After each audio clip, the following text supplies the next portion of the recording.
Dalawang sugatan sa pananaga sa Davao City at umano'y pagnanakaw, pinag-walk of shame sa Tanawan City sa Batangas. Yan at iba pang balitang probinsya, hatid ni Mav Gonzalez. Kahihiyan ang inabot ng lalaking ito matapos hulihin umano sa pagnakaw ng pantalon sa Tanawan City sa Batangas. Sa walk of shame na parusa ng lokal na pamahalaan kay Marlon Mariano, dinikitan siya ng papel sa likod na may mga salitang ako'y magnanakaw, 4 na beses na akong nahuli. Pinabitbit pa sa sospek ang mga ninakaw niyang pantalon.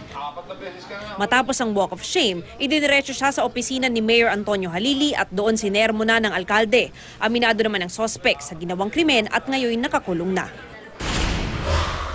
Sa pananaga naman nauwi ang masaya sanang inuman ng mga magkakaibigan sa Davao City.